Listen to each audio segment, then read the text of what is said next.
Pride and Prejudice by Jane Austen. Chapter 7.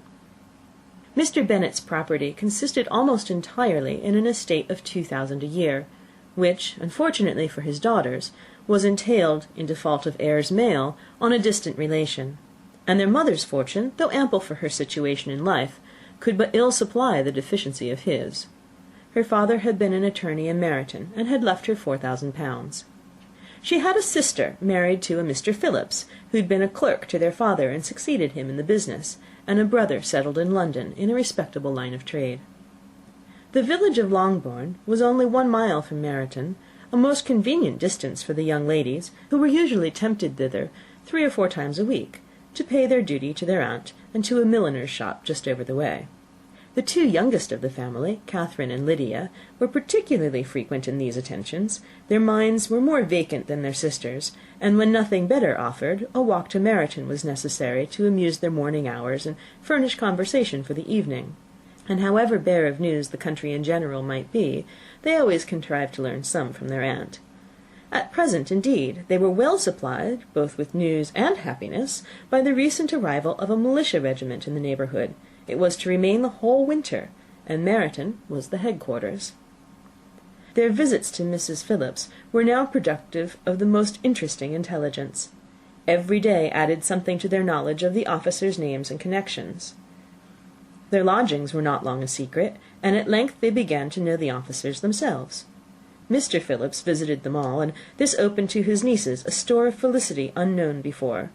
They could talk of nothing but officers, and Mr. Bingley's large fortune, the mention of which gave animation to their mother, was worthless in their eyes when opposed to the regimentals of an ensign.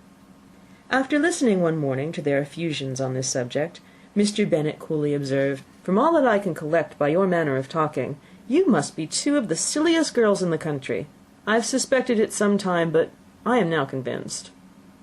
Catherine was disconcerted and made no answer, but Lydia, with perfect indifference, continued to express her admiration of Captain Carter, and her hope of seeing him in the course of the day, as he was going the next morning to London. "I am astonished, my dear," said Mrs. Bennet, "that you should be so ready to think your own children silly. If I wish to think slightingly of anybody's children, it should not be of my own, however.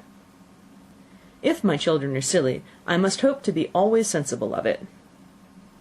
"Yes, but as it happens, they are all of them very clever." "This is the only point, I flatter myself, on which we do not agree. I had hoped that our sentiments coincided in every particular, but I must so far differ from you as to think our 2 youngest daughters uncommonly foolish." "My dear Mr. Bennet, you must not expect such girls to have the sense of their father and mother. When they get to our age, I dare say they will not think about officers any more than we do. I remember the time when I liked a red coat myself very well, and indeed I still do at my heart. And if a smart young colonel with 5,000 or 6,000 a year should want one of my girls, I shall not say nay to him. And I thought Colonel Forster looked very becoming the other night at Sir William's in his regimentals." "Mamma," cried Lydia, "my aunt says that Colonel Forster and Captain Carter do not go so often to Miss Watson's as they did when they first came. She sees them now very often standing in Clark's library." Mrs. Bennet was prevented from replying by the entrance of the footman with a note for Miss Bennet. It came from Netherfield, and the servant waited for an answer.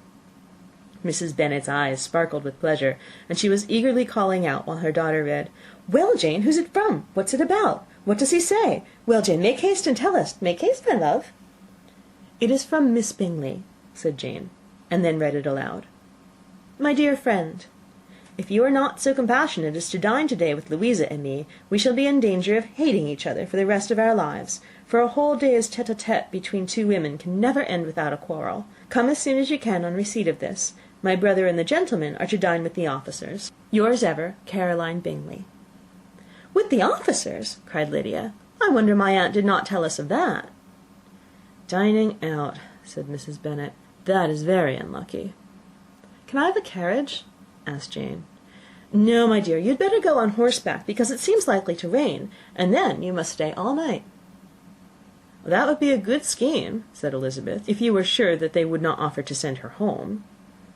"Oh, but the gentlemen will have Mr. Bingley's chaise to go to Meryton, and the Hursts have no horses to theirs."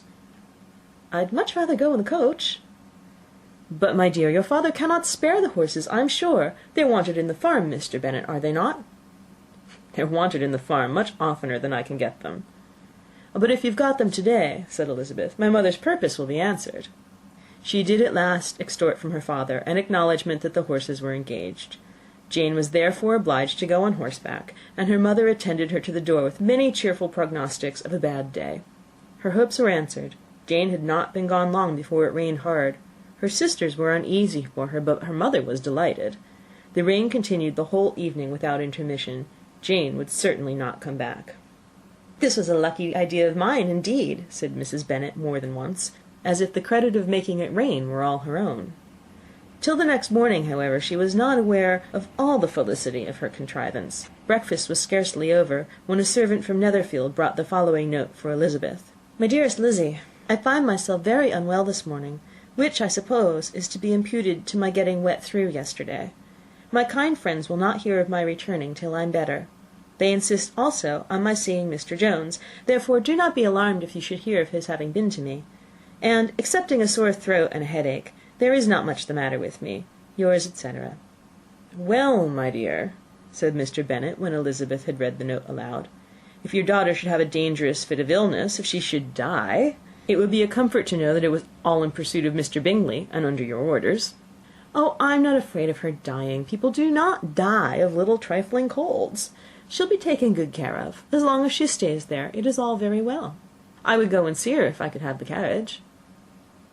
Elizabeth, feeling really anxious, was determined to go to her, though the carriage was not to be had, and as she was no horsewoman, walking was her only alternative. She declared her resolution. "How can you be so silly," cried her mother, "as to think of such a thing in all this dirt? You will not be fit to be seen when you get there." "I shall be very fit to see Jane, which is all I want." "Is this a hint to me, Lizzie," said her father, "to send for the horses?" "No, indeed, I do not wish to avoid the walk. The distance is nothing when one has a motive, only 3 miles. I shall be back by dinner." "I admire the activity of your benevolence," observed Mary, "but every impulse of feeling should be guided by reason, and, in my opinion, exertion should always be in proportion to what is required." "We will go as far as Meryton with you," said Catherine and Lydia. Elizabeth accepted their company, and the 3 young ladies set off together.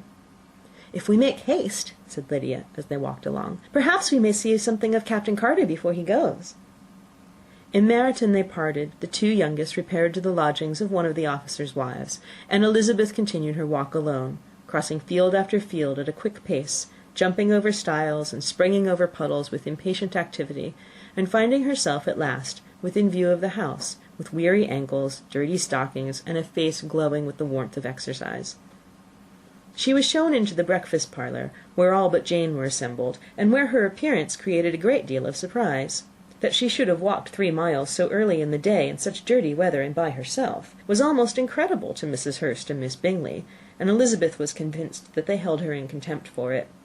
She was received, however, very politely by them, and in their brother's manners there was something better than politeness. There was good humour and kindness. Mr. Darcy said very little, and Mr. Hurst nothing at all. The former was divided between admiration of the brilliancy which exercise had given to her complexion, and doubt as to the occasions justifying her coming so far alone. The latter was thinking only of his breakfast. Her inquiries after her sister were not very favourably answered. Miss Bennet had slept ill, and though up, was feverish, and not well enough to leave her room. Elizabeth was glad to be taken to her immediately, and Jane, who had only been withheld by the fear of giving alarm or inconvenience from expressing in her note how much she longed for such a visit, was delighted at her entrance.